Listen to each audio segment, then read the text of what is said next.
A paz do Senhor, queridos irmãos, Pastor Davi Passos, mais uma vez aqui para estudarmos mais um trimestre e hoje iniciaremos o quarto trimestre de 2025, cujo tema é o homem, corpo, alma e espírito. Então, nós queremos aqui pedir para que vocês abram as vossas Bíblias. Nossa lição nos traz o seguinte texto áureo. Em 1 Tessalonicenses capítulo 5, versículo 23, diz o seguinte: E o mesmo Deus de paz vos santifique em tudo, em todo o vosso espírito e alma e corpo seja plenamente conservados irrepreensíveis para a vinda de nosso Senhor Jesus Cristo. A verdade prática, nossa lição traz o seguinte texto, dizendo: Deus nos fez corpo, alma e espírito para glorificá-lo eternamente com todo o nosso ser. A leitura em classe dessa lição, você pode abrir aí na sua Bíblia, Gênesis capítulo 1, versículo 26 até o 28, Gênesis capítulo 2, versículo 7, versículo 18, versículo 21 até o 23. Então, vamos ler Bíblia? Gênesis capítulo 1, versículo 26 ao 28 diz: E disse Deus, façamos o homem à nossa imagem, conforme a nossa semelhança, e domine sobre os peixes do mar, e sobre as aves dos céus, e sobre o gado, e sobre toda a terra, e sobre todo réptil que se move sobre a terra. E criou Deus o homem à sua imagem, a imagem de Deus o criou, macho e fêmea os criou.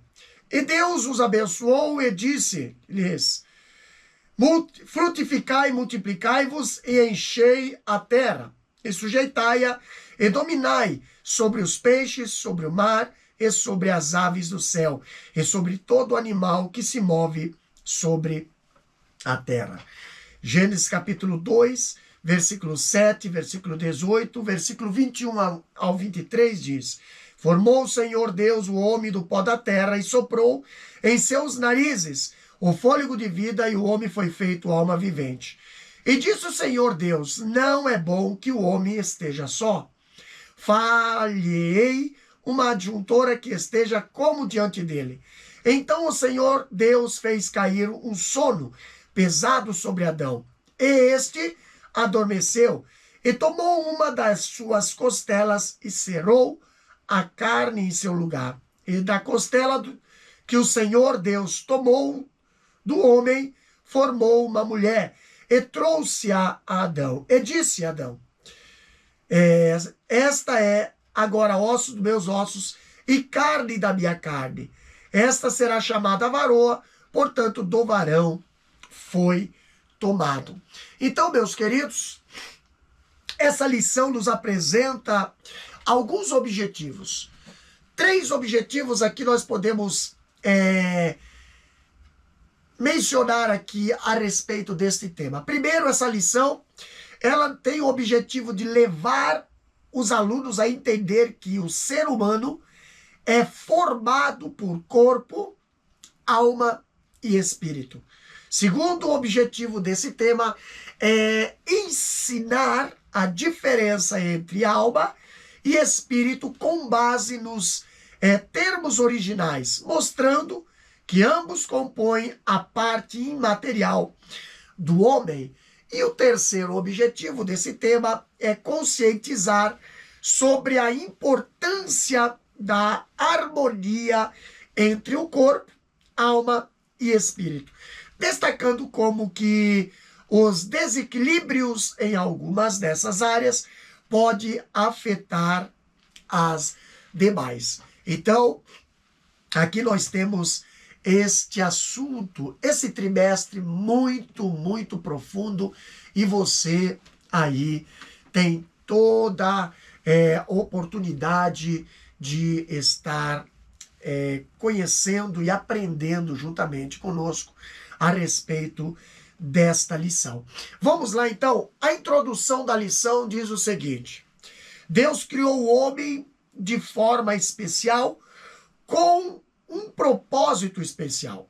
como um ato de coroamento de sua criação. E fez isso de maneira sublime e distinta em relação a todos os demais seres viventes, muito além da expressão produza a terra, a partir da qual foram criados os animais. O homem é resultado de uma ação divina, pessoal e plural. Sua formação é constituída de uma modelagem sobrenatural do pó da terra, pelo sopro de Deus em seus narizes. Nesse trimestre estudaremos essa solene, maravilhosa e exclusiva criação, bem como a importância de uma vida equilibrada e saudável no espírito, alma e no corpo, sob a perspectiva cristã. Abordaremos a queda e a redenção, firmados na esperança de nosso completo, iminente e eterno retorno ao Criador. Então, aqui nós temos nessa introdução o nosso estudo, né, da antropologia bíblica. Ela começa com uma oração de Paulo pelos Tessalonicenses, da qual ele expressa os aspectos presente e futuro da obra da salvação, que é a santificação e a glorificação.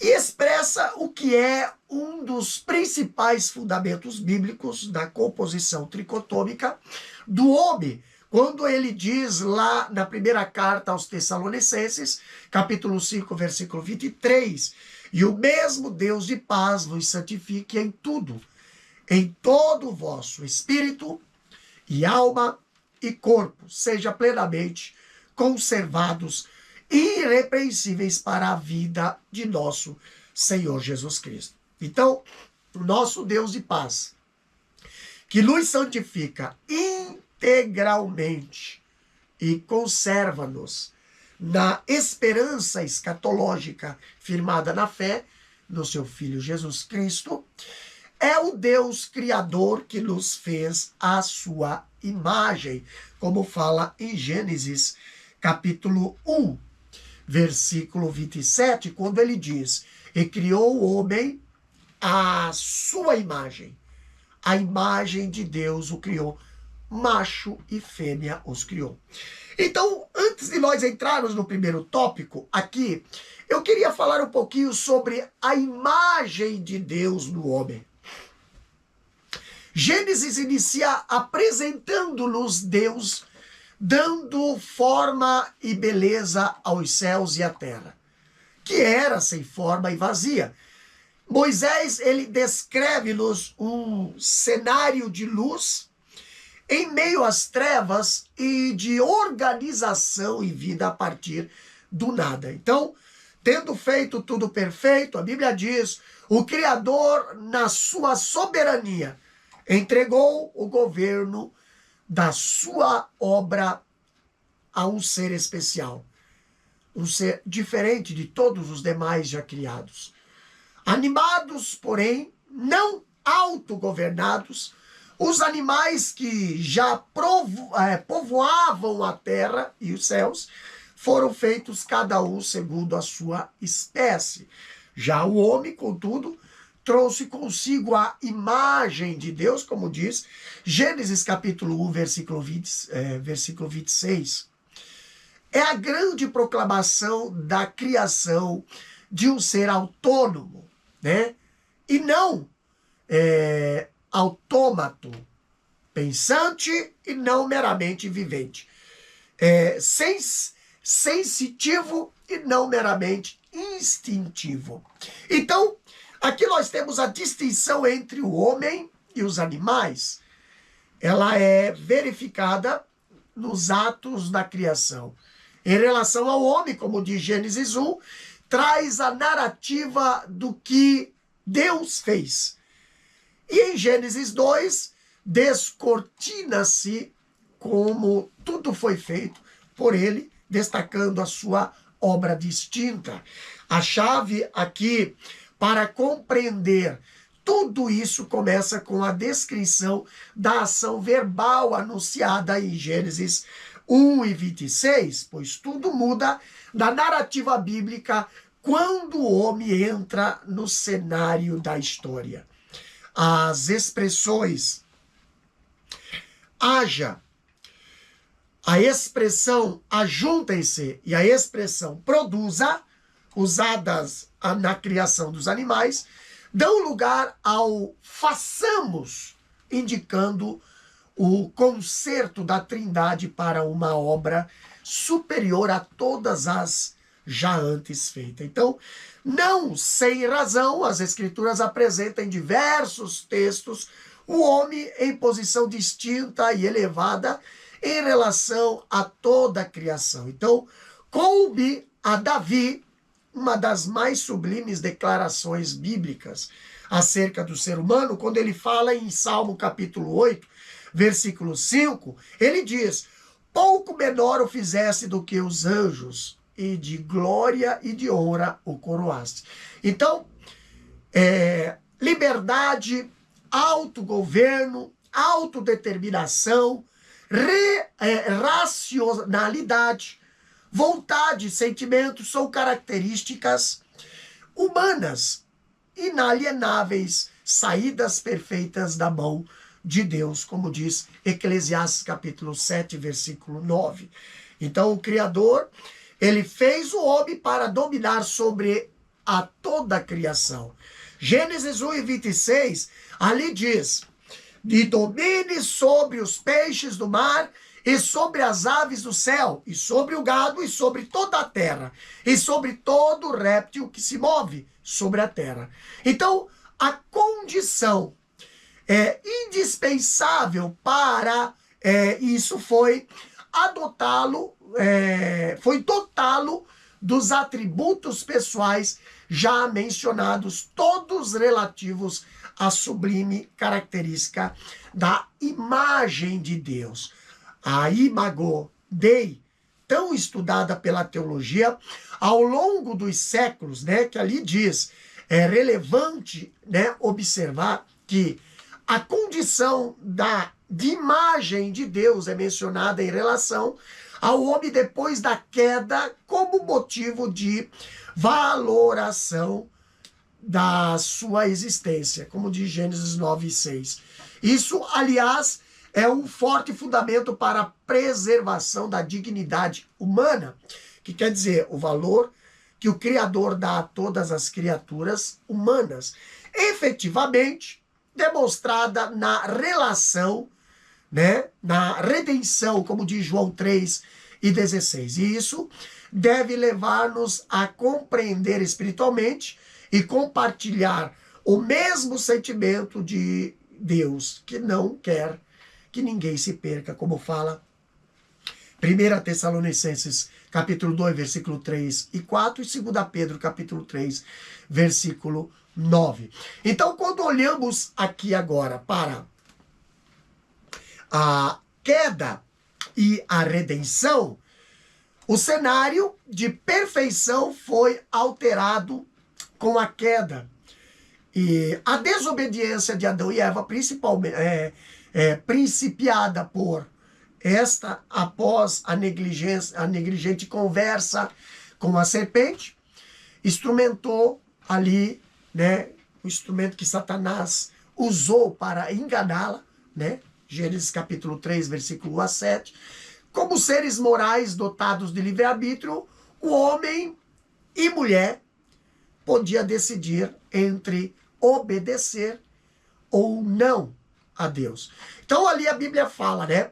E ordenou Deus ao homem, dizendo: de toda árvore do jardim comerás livremente, mas da árvore da ciência do bem e do mal, dela não comerás, porque no dia em que dela comeres, certamente morrerás. Então, Gênesis 2, 16, 17.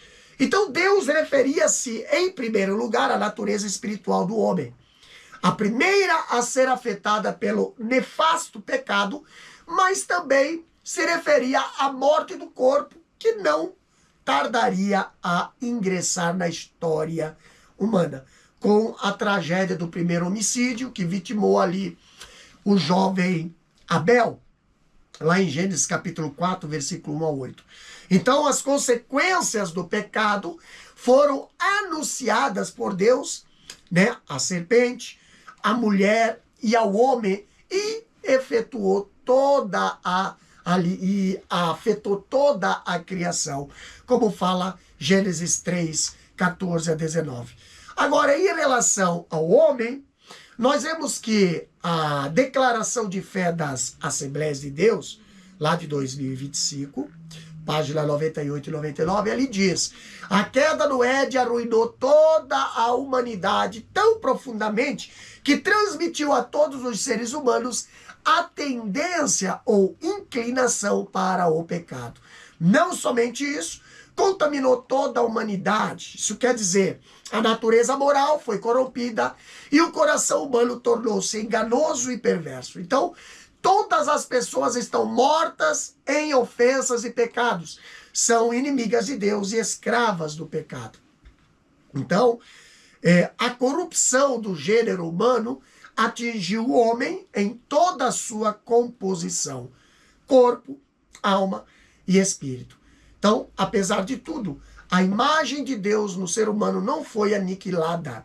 Foi, no entanto, desfigurada a tal ponto que a sua restauração só é possível em Cristo. Então, para aniquilar os efeitos da queda trazidos pelo pecado do primeiro Adão, Cristo, o último Adão, como homem perfeito, né, consumou na cruz a obra de redenção, suficiente para restaurar a imagem de Deus no homem por inteiro, incluindo o corpo, né? Como fala 1 Coríntios capítulo 15, versículo 53, e 1 Tessalonicenses capítulo 4, versículo 16 e 17, né? 2 Coríntios capítulo 3, versículo 18, dizendo: mas todos nós, com cara descoberta, refletindo como um espelho a glória do Senhor, somos transformados de glória em glória na mesma imagem, como pelo Espírito do Senhor.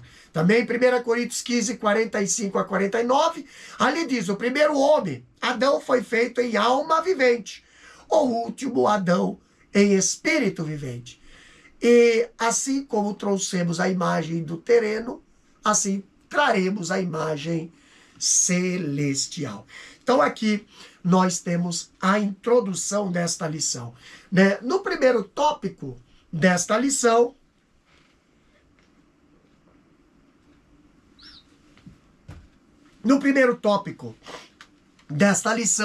nós temos a tricotomia humana. Então vamos ler na lição o que diz aqui sobre a tricotomia humana. Antes de entrarmos na tricotomia humana, eu quero aqui falar um pouquinho sobre essa palavra tricotomia, tá? Tricotomia humana.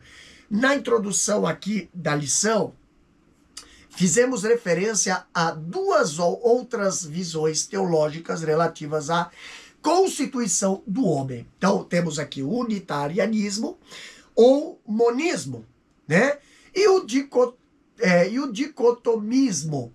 Então, aqui trataremos da doutrina tricotômica, claramente lastreada nas Escrituras e que também pode ser defendida a partir de uma analogia com o ser de Deus, como observa ali Eurico Bergsten, né? Quando diz: Deus, que é trino, criou o homem como um ser tríplice, isso é, composto de corpo, alma e espírito.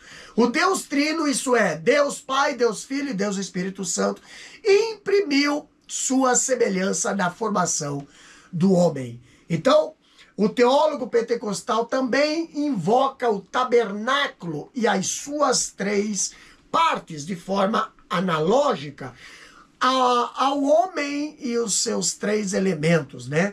Essa mesma analogia são feitas pelo saudoso pastor Antônio Gilberto.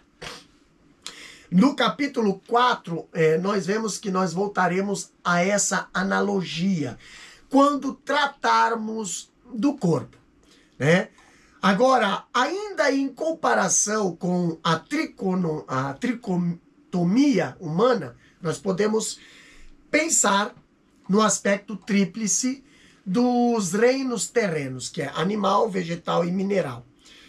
O leitor, então, ele poderá, a partir de muitos textos bíblicos que aqui serão citados, examinar o quanto a Bíblia refere-se ao espírito e à alma, com clara distinção, sem prejuízo de referências em que os termos aparecem de forma intercambiável ou sinônima, o que não depõe contra a visão tricotômica, mas reforça, pois, como acentua acentua Maier, né?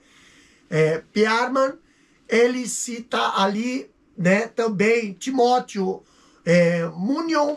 Então eles dizem, o espírito está entretecido na própria textura da alma. São fundidos e caldeados numa só substância. Então, o que se tem com suficiência e clareza é que as escrituras citam inúmeras vezes o espírito e a alma no exercício das suas faculdades inerentes, que se comunica em muitas referências.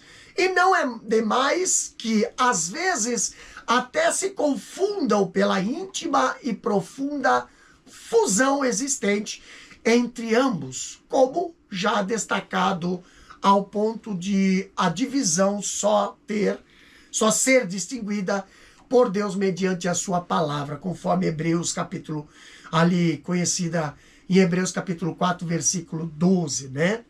Palavra de Deus é apta para discernir, apta para ensinar, vai até na divisão da alma e do espírito, até das juntas e medulas, né? Então, ali temos essa base. Vamos para a lição agora, no primeiro ponto do primeiro tópico, ali diz, doutrina e teologia. A lição diz o seguinte: a doutrina do homem está fundamentada em toda a Escritura, numa revelação suficiente para demonstrar quem é o homem, como foi criado e com que propósito. No campo da teologia sistemática, ela é conhecida como antropologia bíblica, que estuda o homem desde sua origem, constituição e existência, considerando o período anterior à queda, o pecado original e suas consequências, o plano redentor e a eternidade. Relaciona-se com todas as outras grandes doutrinas da Bíblia e responde às intrigantes e milenares perguntas: quem é o homem? De onde veio e para onde vai? Em um tempo de tanta psicologização da fé e intensa busca de respostas para os problemas humanos em concepções não cristãs, um piedoso e profundo estudo das Escrituras é cada vez mais necessário e urgente, a fim de desfazer toda e qualquer dúvida existencial e gerar uma fé bíblica genuína, sadia e equilibrada. Então, a doutrina do homem é conhecida na teologia sistemática como antropologia bíblica ou antropologia teológica, né? Quem estuda teologia aí já passou por esta matéria. E é uma doutrina que se relaciona com todas as demais doutrinas fundamentais, pois toda a revelação está voltada ao tema do relacionamento de Deus com o homem e deste com aquele. Então, assim, o estudo da antropologia leva em conta de início a doutrina de Deus e considera todas as demais doutrinas como a amartiologia, a cristologia, a soteriologia e a escatologia. Ali, porque seu campo de estudo engloba a criação, queda e redenção. Como doutrina, a antropologia busca todos os seus fundamentos nas Escrituras e serve-se de reflexões teológicas formuladas a partir do conteúdo escriturístico. Então, doutrina e teologia bíblica constituem arcabouço da antropologia bíblica ou teológica. Isso quer dizer, em uma visão clássico-ortodoxa, doutrina e teologia podem ser consideradas iguais. Contudo, é possível e até necessário estabelecer uma distinção conceitual entre esses termos, principalmente pelo conceito cada vez mais amplo oferecido à última em nossos dias. Justo Gonzalez, ele apresenta diversos conceitos e empregos da teologia contemporânea, os quais podem ser vistos como um perigoso afastamento da doutrina bíblica à medida que a teologia tem se aproximado cada vez mais da filosofia e também das ciências sociais. Isso tem levado a um universo cada vez mais genérico e diverso de teologias, né? Assim, embora se conheça naturalmente a existência da boa teologia, que busca refletir com fidedignidade o que está revelado nas Escrituras, prefere-se, então, aqui, né, inicialmente, e por prevenção, estabelecer um conceito distinto entre doutrina e teologia, considerando esta uma reflexão acerca daquela. Então, diríamos então que doutrina bíblica é o conteúdo bíblico propriamente dito, enquanto a teologia bíblica é uma reflexão sobre esse conteúdo, sendo fiel às Escrituras. O exercício teológico é de inestimável valor. Em resumo, pode-se afirmar que a doutrina bíblica é o ensino que encontramos diretamente do exame das Escrituras, enquanto teologia é a reflexão sobre esse ensino, a qual podemos ter acesso lendo ou ouvindo a produção dos teólogos, né, clérigos ou leigos. Nesse contexto está a antropologia bíblica, a doutrina do homem sistematizada pela teologia à luz do conteúdo escriturístico. Essa sistematização nada mais é que o agrupamento em tópicos dos ensinos bíblicos concernentes ao homem. Então aqui nós temos da antropologia bíblica. É importante conceituar antropologia e considerar a sua área de atuação como ciência, formada dos vocábulos gregos anthropos, que quer dizer homem, e logia, estudo.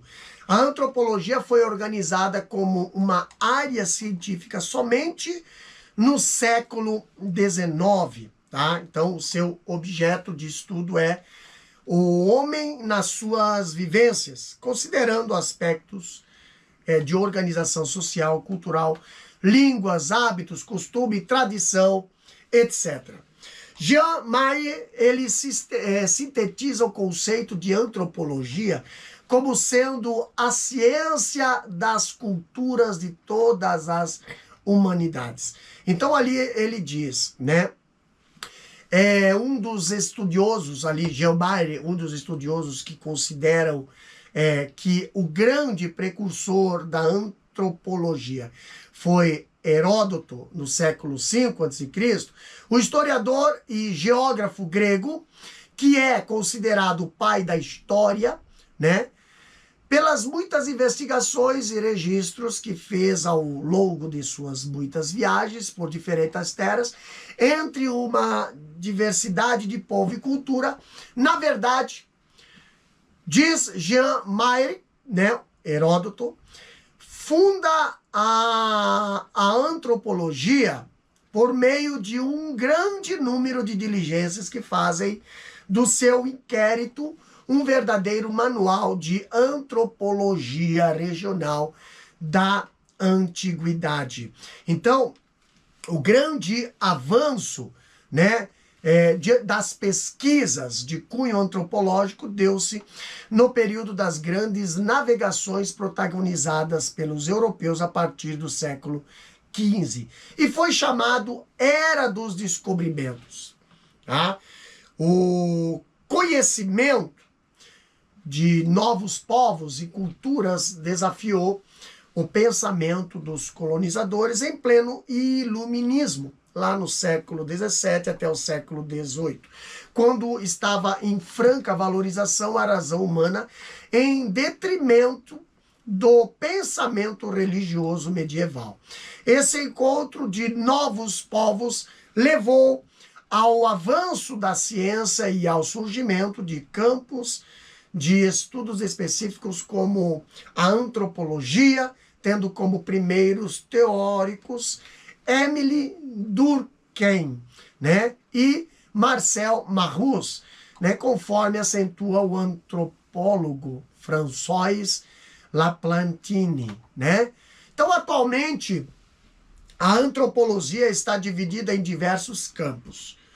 O modelo americano classifica em 4 áreas. Primeira área, nós temos ali a antropologia cultural. Na segunda, a arqueologia. Terceira, antropologia físico-biológica. E a quarta, antropologia linguística.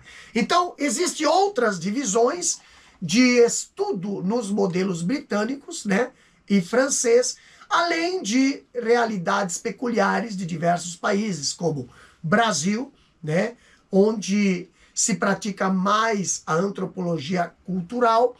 Enquanto instrumento de pesquisa da realidade dos povos, a antropologia produz achados interessantes para a humanidade.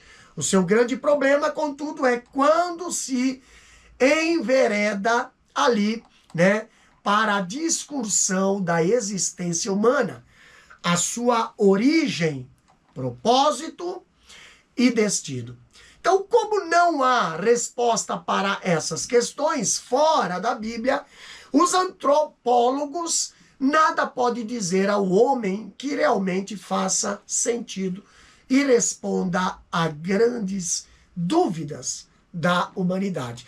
Enquanto a antropologia bíblica mostra-nos pelas escrituras a história da salvação, que passa pela queda e apresenta a redenção, a antropologia científica, com as suas concepções ateístas e materialistas, permanece presa a um quadro de teorias, incredulidade e caos, né?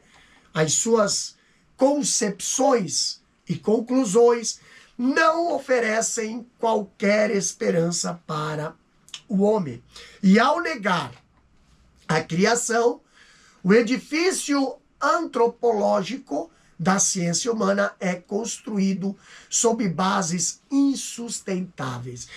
Há um abismo debaixo das crenças antropológicas formuladas à parte da Bíblia, as quais estão infelizmente permeadas em todo o sistema da vida humana, que não presume a existência de Deus e a sua obra, mas rejeita-as.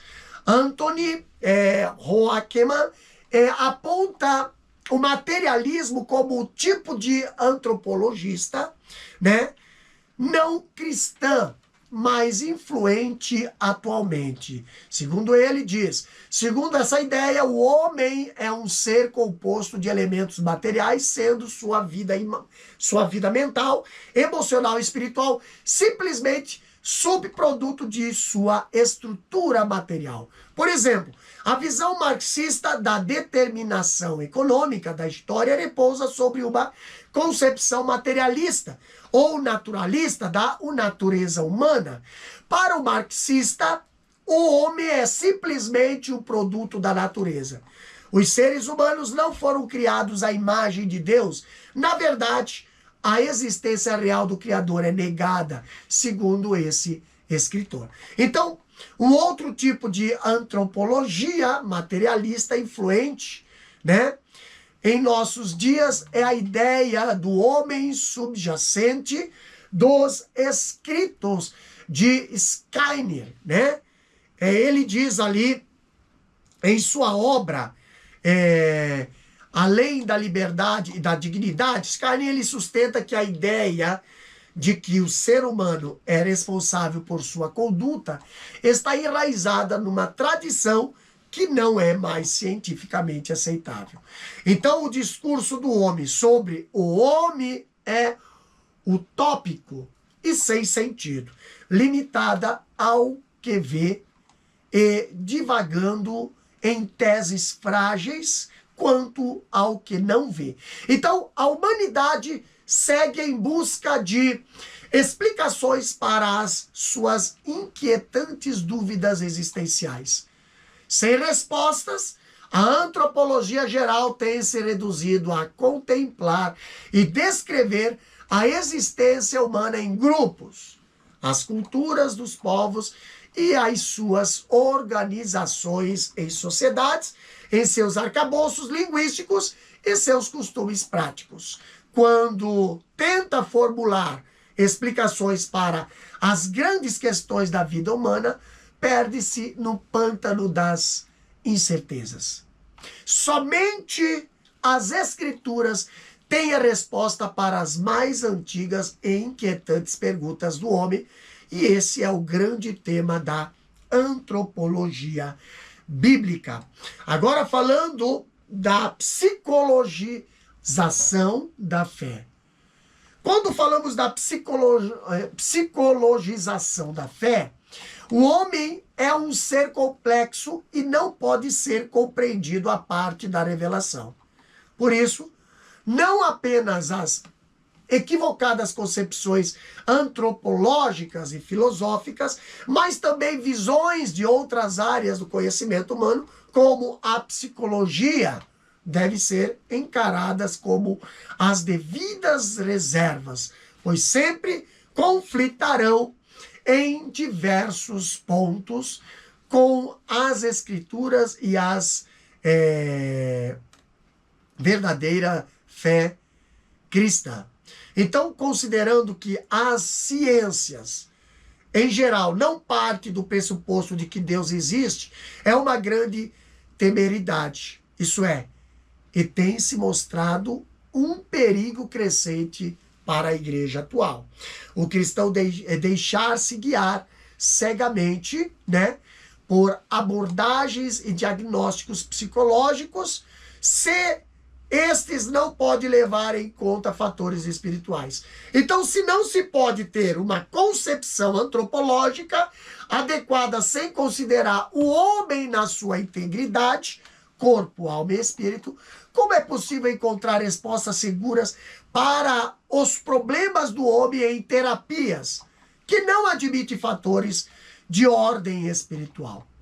Então, a psicologização da fé é um progresso, é um processo gradual de substituição da fé pela psicologia no ambiente cristão. Psicologizar a fé é tentar explicar e tratar problemas emocionais que têm a origem espiritual por meio de teorias e técnicas da psicologia, cujos pressupostos são alheios à verdadeira origem das crises.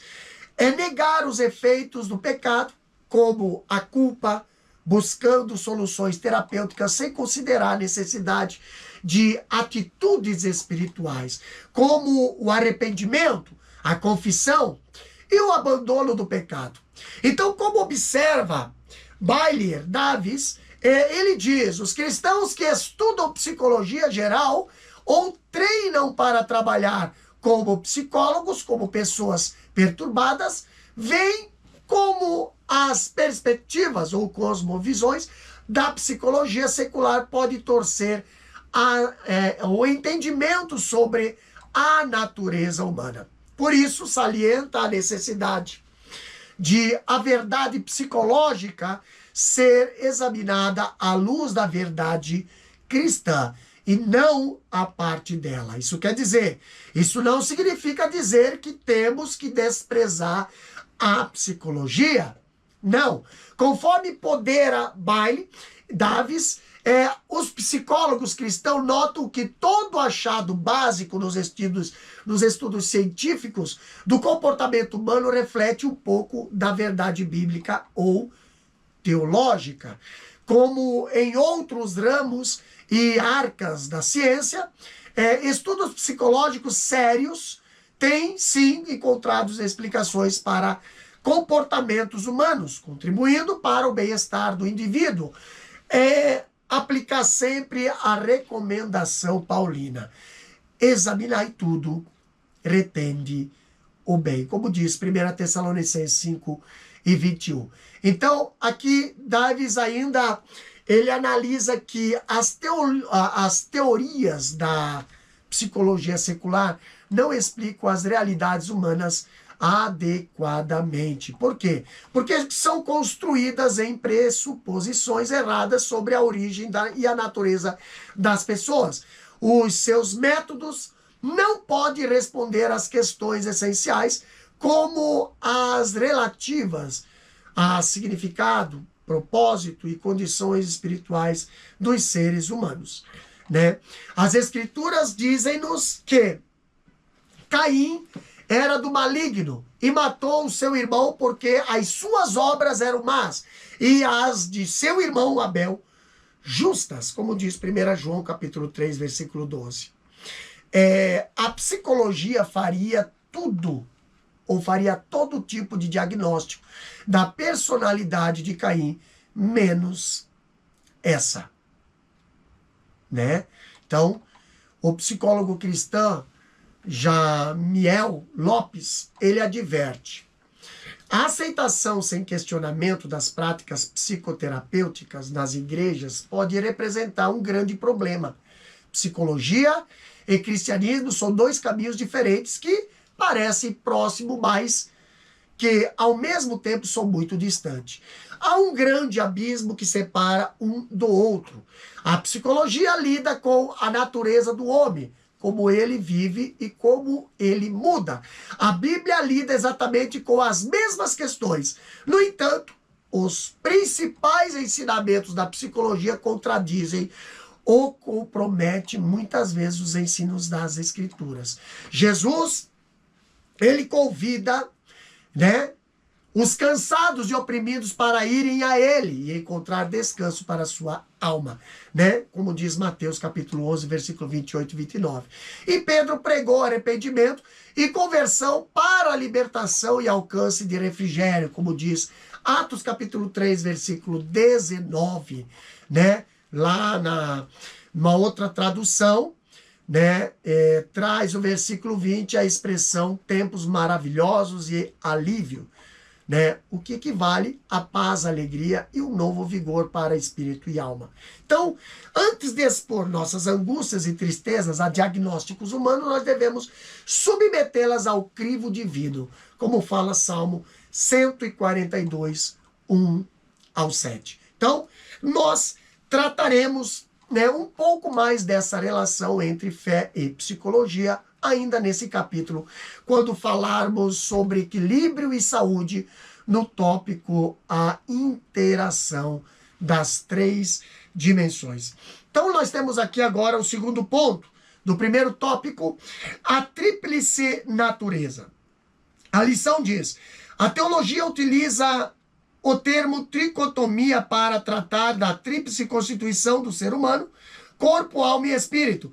Essas três substâncias ou componentes do homem são descritas tanto no Antigo quanto no Novo Testamento. O próprio Jesus Cristo, Filho de Deus, encarnado, plenamente homem e plenamente Deus, possuía essas constituições. Primeira divisão, as partes materiais e imateriais. É explicitamente apresentado no ato de formação do homem. E formou o Senhor Deus o homem do pó da terra e soprou em seus narizes o fôlego de vida, e o homem foi feito alma vivente.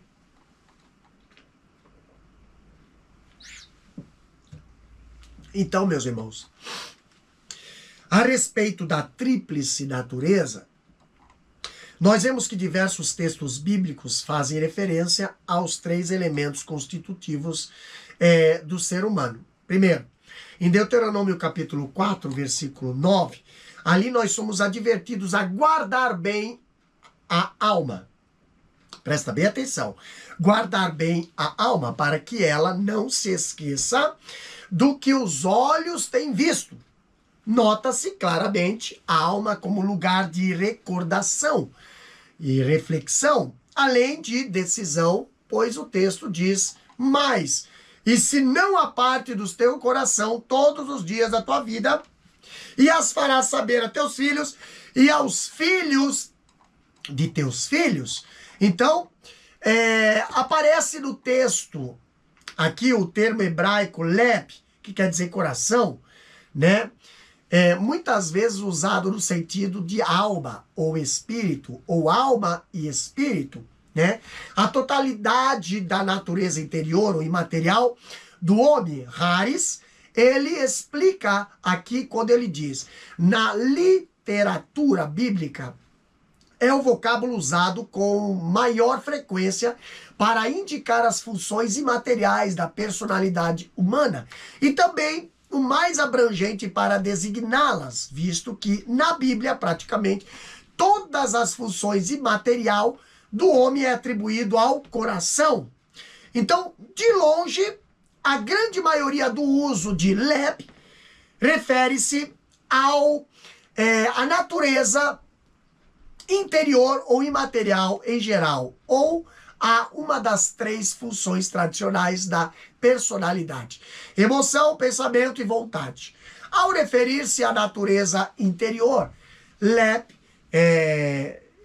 né, pode servir de contraste de algum aspecto relativamente obscuro ou menos visível da natureza humana, como o lado mais público de seu ser. Então pode ser considerado como um reflexo interior do homem, né, exterior.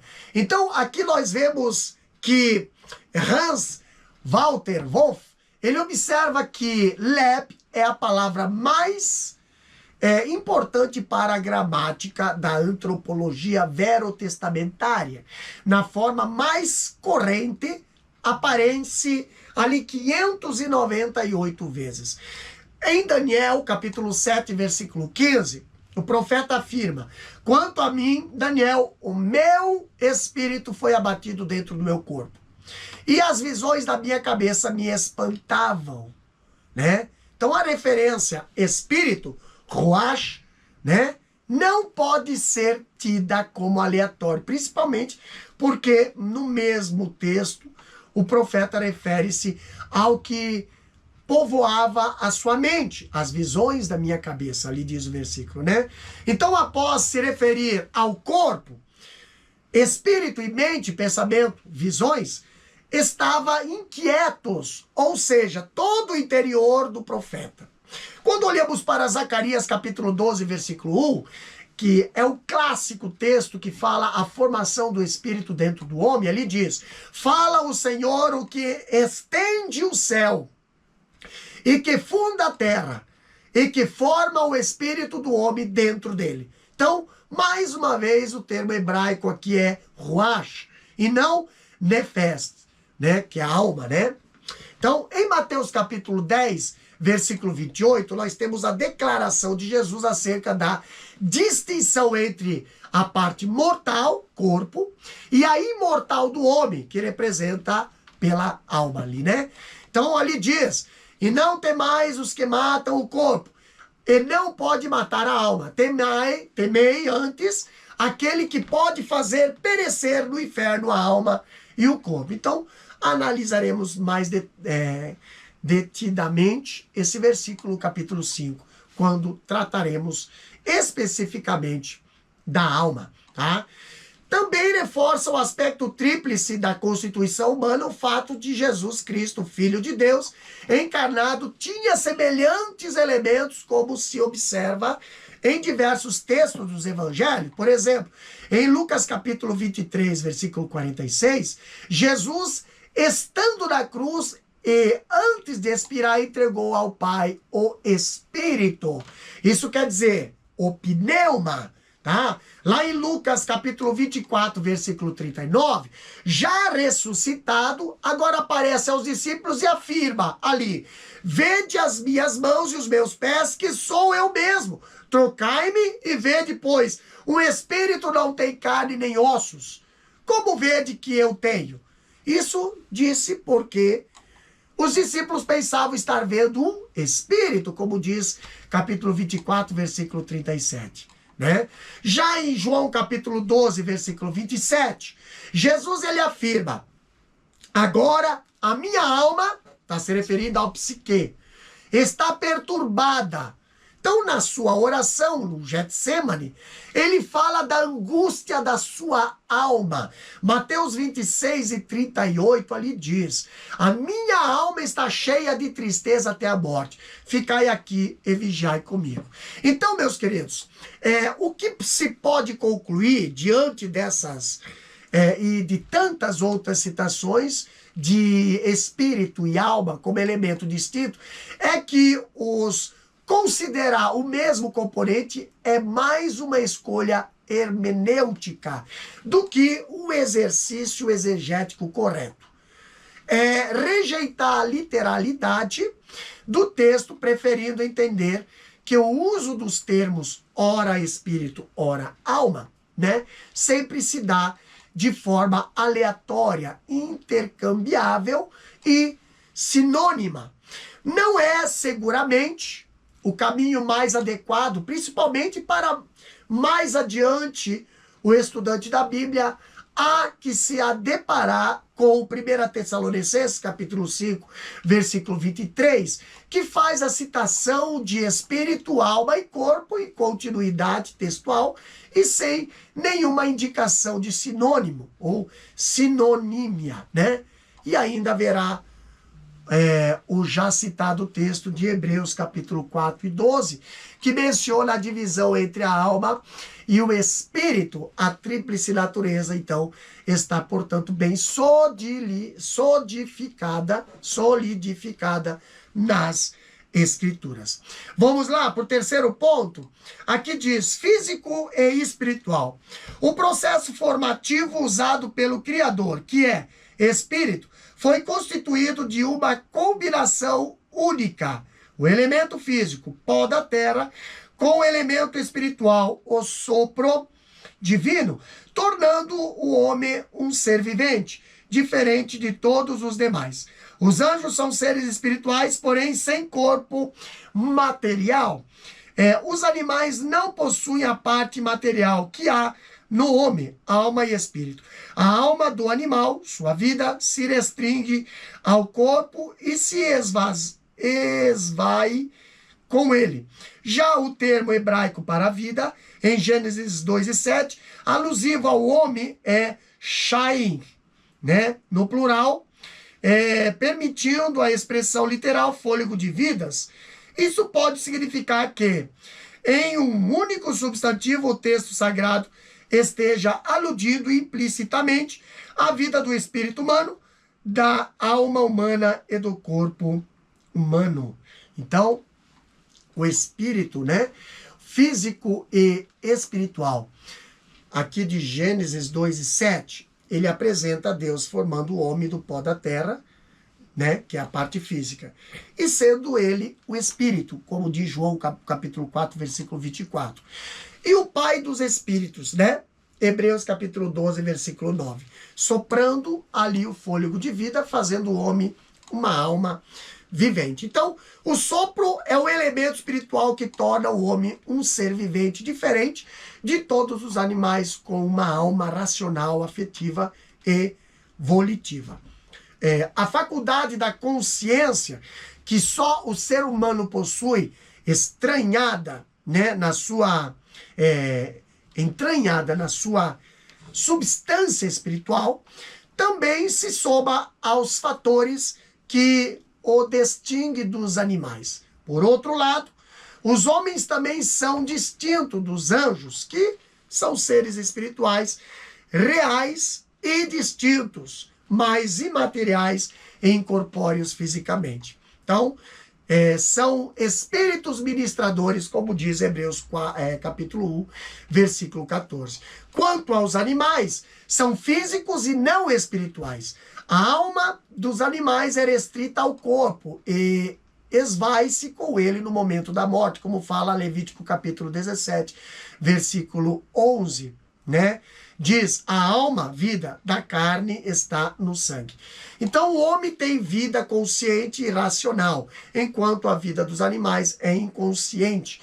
Como acentua o pastor Antônio Gilberto, a alma do homem tem inteligência consciente, ao passo que a chamada inteligência, né, e argúcia dos animais é puramente instintiva, não racional. Então, referindo-se a Gênesis capítulo 2, versículo 7, o pastor Antônio Gilberto, ele explica que na citada passagem do vocábulo vida, sharim, né, está na forma plural no hebraico, certamente indicando as vidas do espírito, da alma e do corpo humano.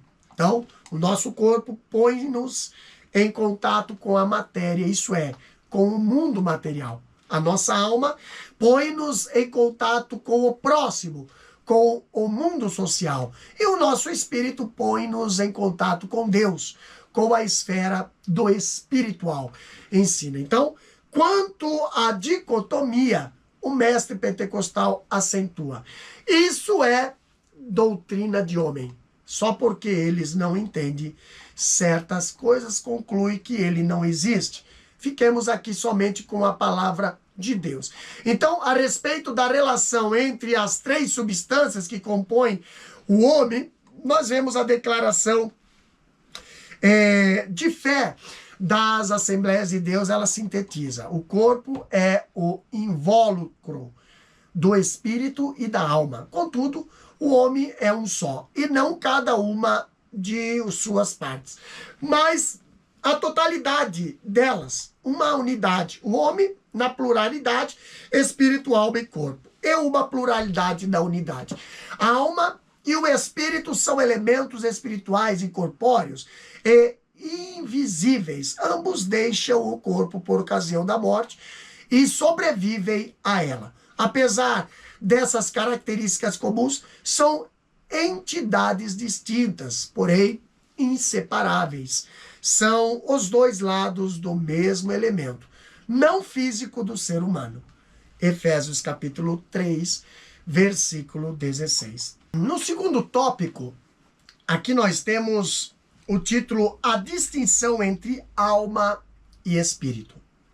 Então a lição, aqui o primeiro ponto fala sobre a alma, né? No hebraico, nepesis, né? E do grego, psique.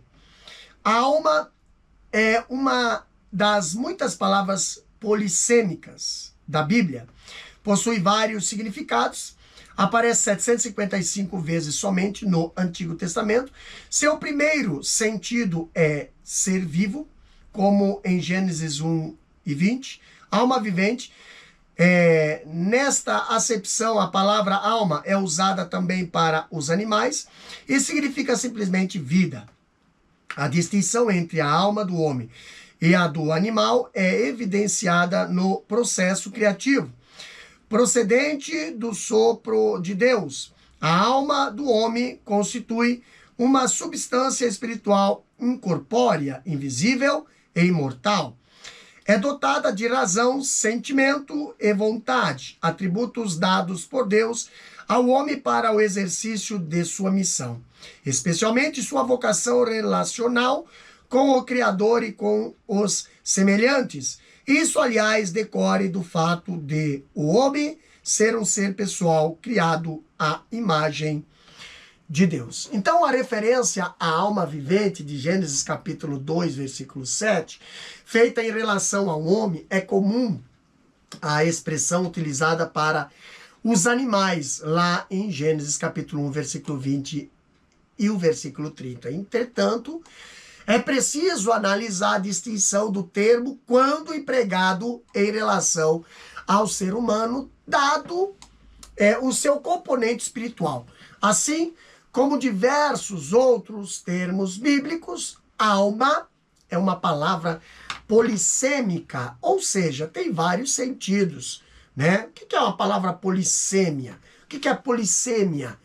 É derivado do grego de poli, muitos, e semeion, que significa sinal ou sentido. Então, a polissêmia se refere, portanto, à variedade de sentidos que pode ser encontrados em um símbolo ou texto, em particular no campo da teologia, nas passagens bíblicas. Então, o significado aqui depende do contexto em que está inserida. Isso se dá principalmente no Antigo Testamento, pois, conforme explica Hans Walter Wolff, o hebreu diz que uma só mesma palavra onde nós precisamos usar termos muito diversos, né?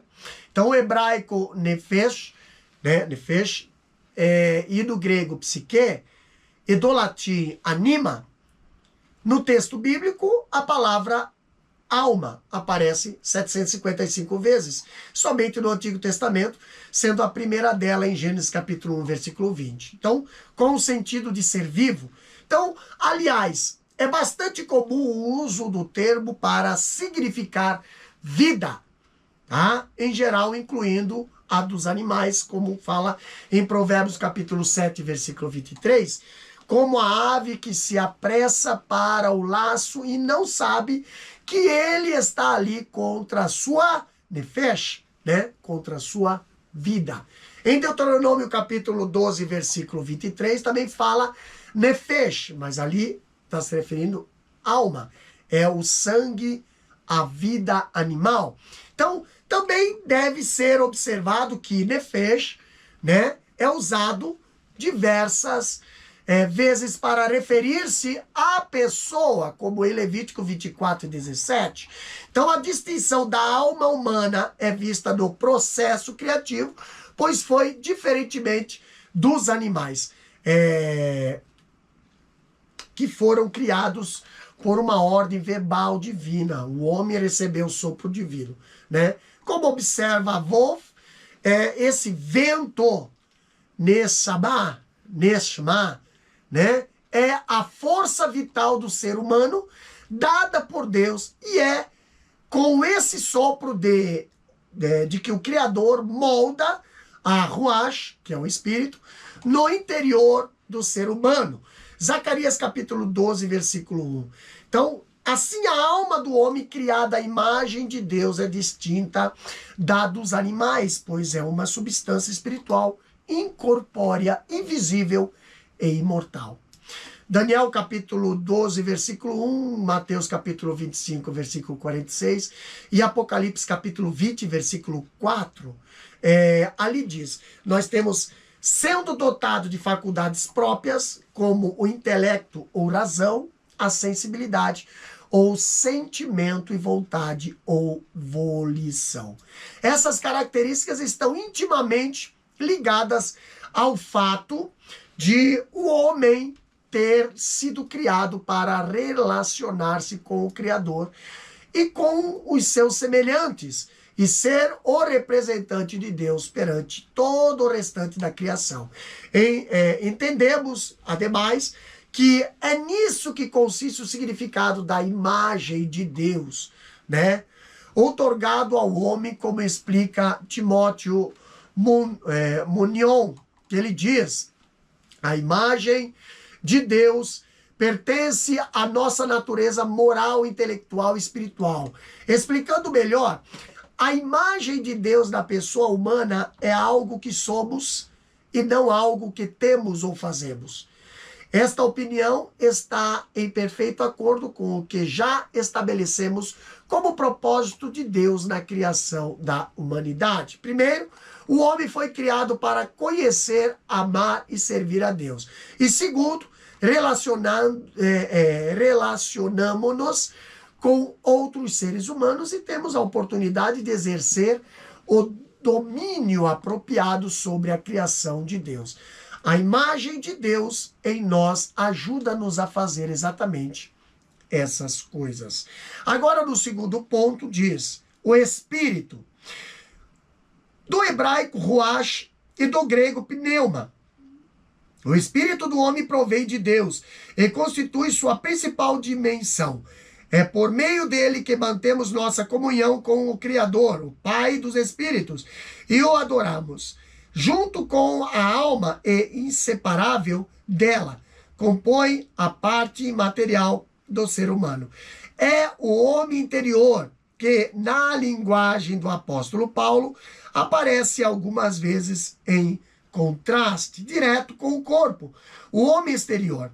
Como ensina o pastor Antônio Gilberto em sua Bíblia e comentários, à luz das Escrituras, o Espírito é a fonte da vida recebida de Deus. O Espírito usa e transmite essa vida à alma, que, por sua vez, a expressa por meio do corpo, utilizando seus sentidos físicos para explorar o mundo exterior e dele receber as necessárias impressões. São três elementos que formam um único ser ou pessoa. Então, quanto ao espírito, né, no hebraico quer dizer ruach, no grego pneuma, é a principal dimensão do ser humano, a parte mais íntima do ser. E é por meio dele que mantemos comunhão com o Criador, o Pai dos Espíritos, e também o adoramos, como diz João capítulo 4, versículo 23 e 24, e Hebreus 12, 9. Como entidade espiritual, é inseparável da alma. Paulo, ele menciona essa parte material do ser humano como homem interior, em contraste com o corpo, né? O homem exterior, como ele diz lá em Romanos capítulo 7, 22 até o 25, e 2 Coríntios capítulo 41, versículo 16 até o 18. Então, o espírito não é o fôlego, como esclarece o pastor Antônio Gilberto. A respiração é um processo para a admissão do oxigênio para que vivam as células orgânicas do corpo. O espírito identifica o homem, a criação espiritual, e dá-lhe consciência de Deus. Então, à luz das Sagradas Escrituras, o Espírito é a fonte da vida recebida de Deus. O Espírito usa e transmite essa vida à alma, que por sua vez a expressa por meio do corpo, utilizando seus sentidos físicos para explorar o mundo exterior e dele receber as necessárias impressões. Então, aqui nós vemos, né, o aspecto mais alto da personalidade humana. No terceiro tópico, aqui nos diz o seguinte: a interação das três dimensões. Quando falamos sobre a interação das três dimensões, aqui antes de nós entrarmos no primeiro ponto, aqui nós precisamos compreender, né, compreender o homem como um ser tripartido é fundamental para entendê-lo como um ser integral, né? No qual há íntima correlação entre espírito, alma e corpo. Isso, como já destacando, contribui para que haja um equilíbrio vivencial que não despreze quaisquer das substâncias, assim como a criação completa e perfeita em todos os seus aspectos. A redenção resgata o homem por inteiro, o que há de consumar-se na glorificação, com a transformação do corpo, como já assinalado. Por enquanto, vivemos nesse tabernáculo, nossa casa terrestre, como disse Paulo em 2 Coríntios capítulo 5, versículo 1, em meio a fraquezas e imperfeições, é a forma como vivemos aqui nesse corpo que definirá nossa eternidade, como diz Gálatas 2 e 20. Então vamos lá. Primeiro ponto diz: corpo, afeto e somatização. A lição diz o seguinte: o corpo, que no grego quer dizer soma, é a parte material do ser humano, por meio da qual comumente né? Manifestamos os atributos da alma e do espírito, empregando o vocábulo coração, hebraico, lep, grego, cardia. Uma das principais palavras que o Antigo e o Novo Testamento usam como sinônimos de alma. Salomão bem identificou essas interações ao afirmar: o coração alegre formoseia o rosto, o coração com saúde é a vida da carne, o coração alegre serve de bom remédio, mas o espírito abatido virá secar os ossos. Identificamos como doenças psicossomáticas, a partir do século XX, muitos problemas físicos decorrem de crises da alma e também do espírito, inclusive pecados, né? E como se multiplicam em nossos dias. Então, do grego, soma, o corpo, como já definimos, né, já definido aqui, é a parte material do ser humano, comumente chamado de invólucro, né, do espírito e da alma. É a sede dos sentimentos por meio dos quais a alma explora o mundo exterior.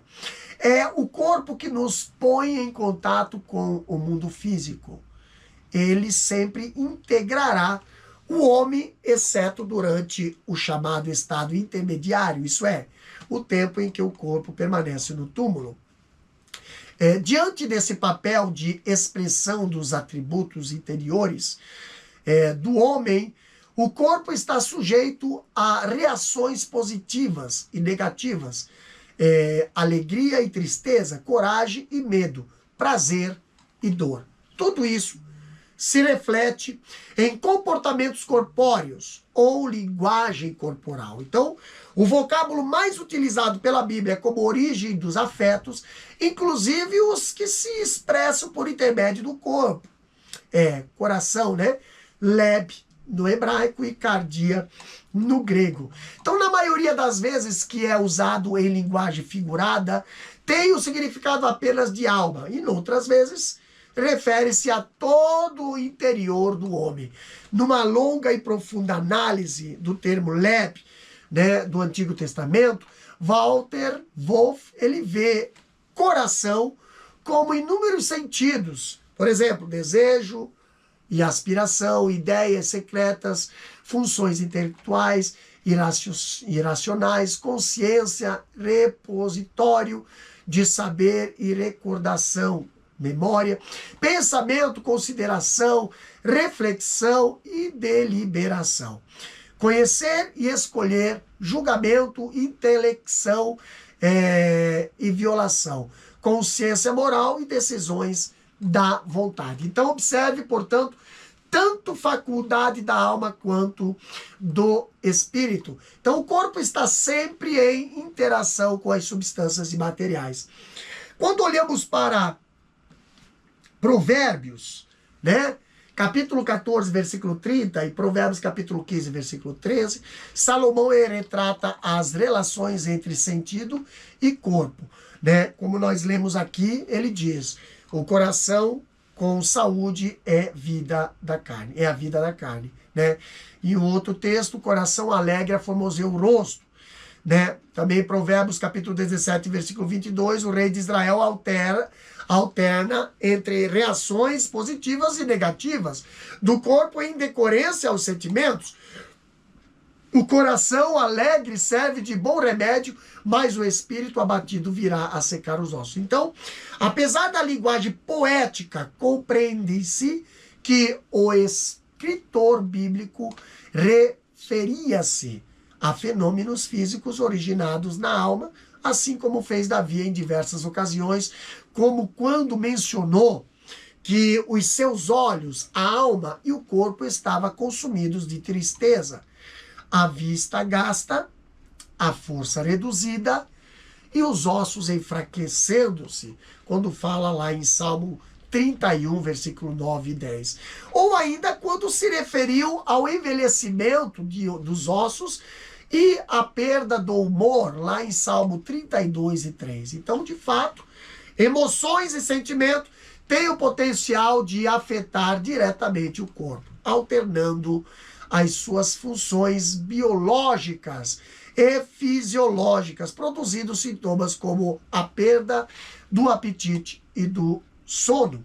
Mesmo que emoções e sentimentos não causem enfermidades, né, físicas ali diretamente, e o prolongamento de funções, como as já citadas, que é perda de apetite e sono, pode levar ao desencadeamento de doenças no sistema orgânico.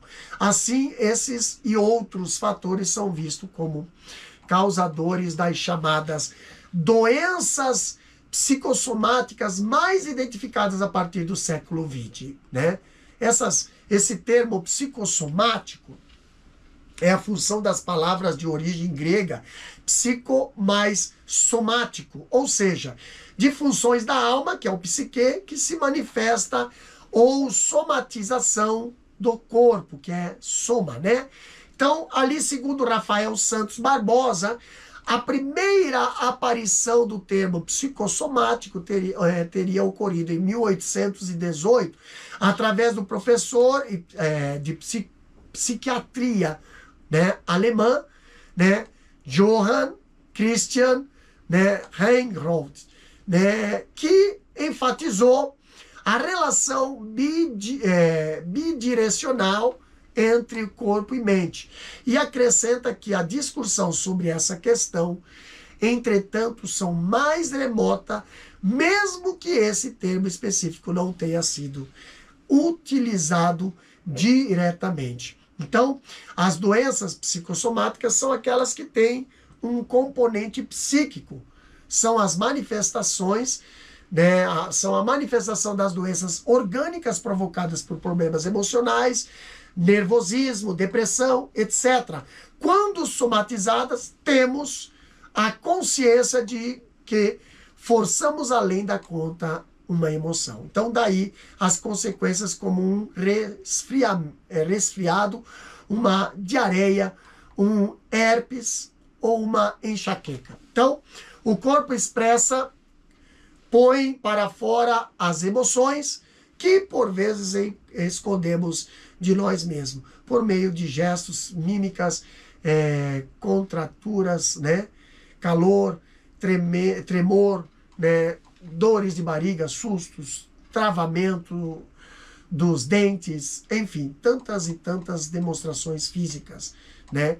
Ainda Gabi cita, né, o médico José Humberto Moromizato, especialista em doenças psicossomáticas, segundo o qual inúmeras outras doenças podem ser ali provocadas por problemas emocionais, fatos negativos que ficam gravados em nosso inconsciente, citando moléstias como infarto, pressão alta, bronquite, asma, gastrite, colite e úlcera, tá? Agora temos aqui o segundo ponto do terceiro tópico, equilíbrio e saúde. Aqui diz o seguinte: da mesma forma que o corpo padece por causa de disfunções da alma e do espírito, esses também sofrem por problemas do corpo, natural ou não. A língua é um dos membros que mais produzem angústia ao ser humano. Tem o nefasto poder de contaminar a pessoa por inteiro.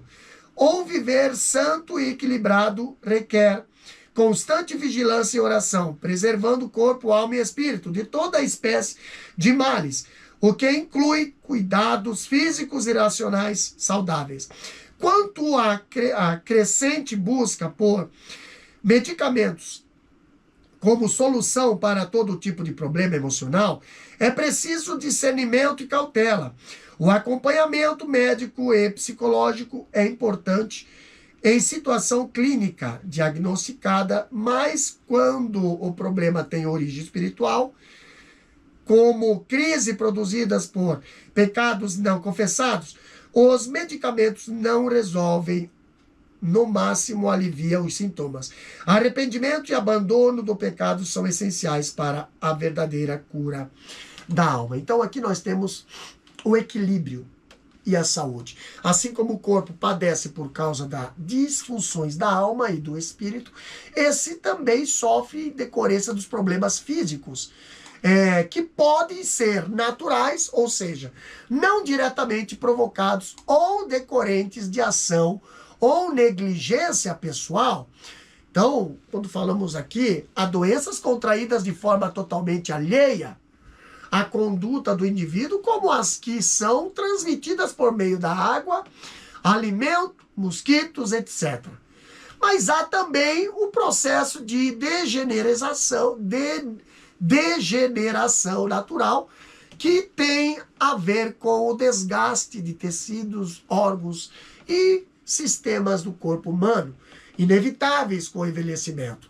Há, contudo, doenças causadas ou agravadas por maus hábitos, principalmente alimentares, falta de higiene, sedentarismo e vícios. Então, qualquer que seja a causa, as doenças têm o potencial de tirar a alegria, abater a alma. Cuidar bem do corpo é, portanto, um fator determinante para uma vida saudável na sua integridade. E isso diz respeito, inclusive, a não entregar o corpo à prática do pecado, pois há uma interação direta entre a alma e o espírito e a estrutura material. Então, o apóstolo Tiago cita a língua, que mal usada contamina a pessoa por inteiro, lá em Tiago capítulo 3, versículo 6. E é preciso, meus queridos, observar quando os problemas emocionais decorrem de causas espirituais, como pecados, sejam eles praticados com o corpo, a alma ou o espírito. Dado aqui o grande aumento dos transtornos mentais, cresce cada vez mais e de forma indiscriminada o uso de medicamentos como os antidepressivos e ansiolíticos, Então, recorrer a medicamentos sem levar em conta a verdadeira origem dos problemas da alma pode piorar o quadro em vez de dissipá-lo. Tanto o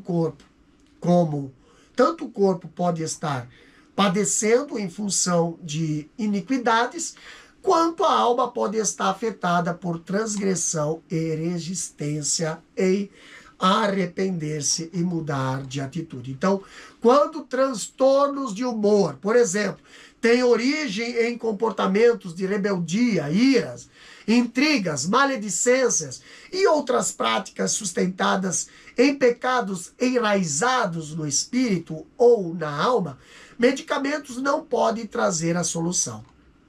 Escrevendo aos Colossenses, o apóstolo Paulo recomendou a mortificação da carne e o abandono de todo tipo de pecado. Citou a ira, a cólera, a malícia, a maledicência, as palavras torpes, a mentira, e receitou como remédio a misericórdia, a benignidade, a humildade, a mansidão, a longanimidade, o perdão e o amor, como fala Colossenses 3, 5 a 15. Então, o resultado é o cenário interior de paz e abundante alegria, Quando o distúrbio tem origem espiritual, como crises produzidas por pecado não confessado, arrependimento e abandono da prática pecaminosa são essenciais para a verdadeira cura.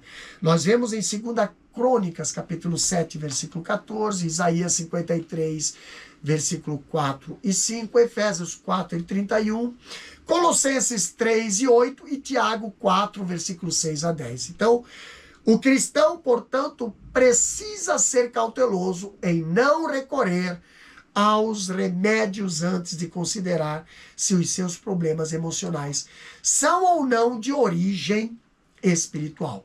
Mesmo a proposta de muitos de integrar psicologia e fé cristã precisa ser encarada com muita cautela. Erwin Lutzer, ele propõe uma interessante fronteira ao referir-se à discussão acerca das propostas de integração entre psicologia e Bíblia. Primeiro, pessoalmente acautelam-me com as tentativas de integração. Não encontro base bíblica para fazer distinção entre um problema espiritual e o outro psicológico. Basicamente, os problemas psicológicos, a menos que tenha causas físicas ou químicas, são espirituais. Ou além das escrituras, poderíamos encontrar uma melhor análise das necessidades humanas, juntamente com o remédio sobrenatural.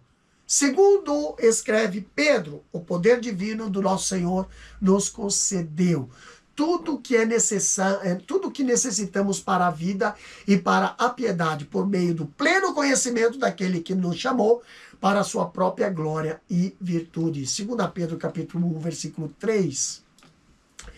Como em tudo na vida é preciso que haja equilíbrio, quando o cristão enfrentar distúrbios psíquicos, se por um lado não é razoável a busca de medicamentos para a solução de todo e qualquer tipo de problema emocional, por outro lado, não se pode desprezar a necessidade de acompanhamento médico e psicológico em situação diagnosticadas clinicamente. Então, como alerta, o pastor e psicólogo Maurício Ferreira Brito, não podemos materializar tudo e nem espiritualizar.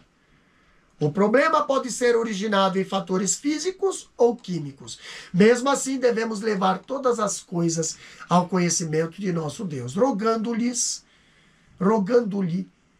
o seu favor, pois a bênção de que precisamos por meio do uso de medicamentos ou não está nas mãos dele. Então, é preciso considerar, por fim, que o uso de medicamentos não é a primeira alternativa, mesmo quando os fatores não forem de ordem espiritual. Há transtornos emocionais que podem ser evitados, minorados ou vencidos com a mudança de comportamento em nosso cotidiano. Bons hábitos alimentares, tempo regular de sono, a prática de exercício físico e relacionamentos saudáveis são santos remédio. Então, falando, ao podcast Jesus Cop, o psiquiatra cristão Felipe Batistella, ele trata dessas condutas e faz uma afirmação que deve ser muito levada em conta diante do crescente consumo de ansiolíticos e antidepressivos. O médico, ele disse que quanto mais estuda, menos remédio prescreve para os seus pacientes. Para que não se conclua que essa cautela quanto ao uso indiscriminado de medicamentos para tratar de problemas emocionais seja coisa de crente, basta consultar fontes seculares, como o livro Voltando ao Normal, do renomado psiquiatra norte-americano Allen Frances, que faz o alerta para o excesso de diagnóstico e a medicalização da vida. E afirma ele, dizendo, a melhor forma de lidar com os problemas da vida diária e resolvê-los de maneira direta ou esperar que vão embora, em vez de medicalizá-los com um diagnóstico psiquiátrico ou tratá-los com um comprimido, recorrer de modo prematuro a medicamentos provoca um curto-circuito nos caminhos tradicionais da cura natural e renovadora. Isso é, buscar o apoio da família, dos amigos e da comunidade, fazer as mudanças necessárias na vida, descarregar o excesso de estresse, dedicar-se a hobbies e interesses, aos exercícios, ao descanso, a distrações, a mudança de ritmo, etc. Então, superar problemas sozinho normaliza a situação, ensina novas habilidades e traz o indivíduo para perto daqueles que o ajudam. Então, o Dr. Allen Frances, ele faz uma crítica bem pontual e fundamentada do DSM-5, Manual Diagnóstico e Estatístico de Transtornos Mentais, que ampliou as hipóteses diagnósticas, o que ele chama de inflação diagnósticas. Frances afirma que milhões de indivíduos sadios têm sido prejudicados por diagnósticos equivocados, tratamento desnecessários e medicalizações em excesso, e aponta para abusos da medicina e da indústria farmacêutica.